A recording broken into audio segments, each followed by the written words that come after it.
We have seen portfolio life cycle.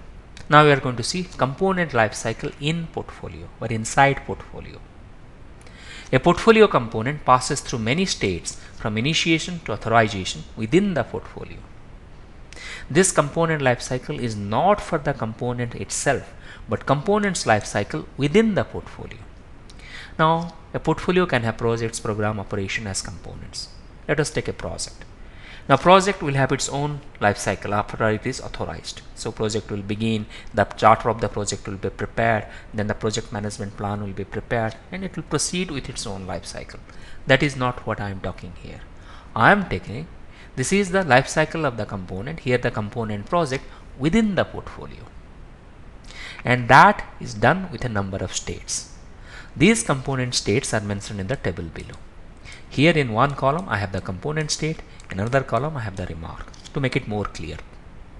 First component state is collected, also called as pre-screened. A set of portfolio components will be available or collected initially. This is the initial list of portfolio components. Then identified. The components are clearly identified. There will be descriptors for the components and they will be clearly identified with the component descriptors.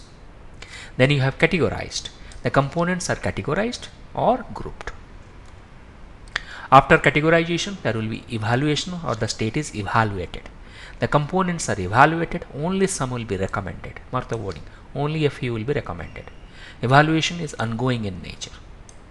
After evaluation, selection. Selected means the components are on a short list but not immediately part of the approved portfolio. Only after balancing will they be approved. After selected, then the state is prioritized. Components are going to be prioritized. Higher priority means being at the top of the component list. Prioritization is also ongoing. Hence, reprioritization can happen. Then you have balanced. Balancing activity is also ongoing. It results in approved components. So only after balancing it will be approved.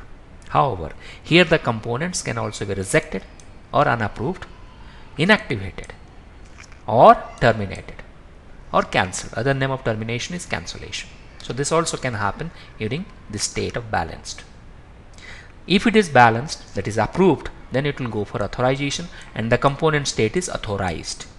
The components are authorized here. They are activated and resources are formally allocated. So after authorization, they will get activated and resources, human resources, equipment resources will get formally allocated to that component. The component manager, such as a project manager or a program manager, will take over. As seen in the previous table, the components go from collection, initiation to authorization and activation. Once authorized, a portfolio components management is taken over by the component manager, such as program manager or project manager. Now, a component lifecycle within a portfolio consists of stages or states from collection, identification, categorization, evaluation, selection, prioritization, balancing, authorization, and activation of the component, which we saw in the previous tables. When a project or program which is a component and it is authorized, then that portfolio component life cycle within the portfolio will come to a closure. So component life cycle within the portfolio will come to a closure. Beyond that, it becomes a project life cycle or the program life cycle, and the component managers such as project managers or program managers will take over.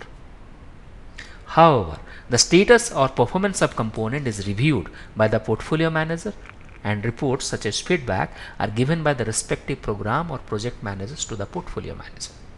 So project manager and portfolio manager have taken over, but they have to give the reports, that is component status reports, to the portfolio manager, because the portfolio manager has to exert control to see whether the component is really giving value to the portfolio. This leads to the portfolio management life cycle, which you are going to see next.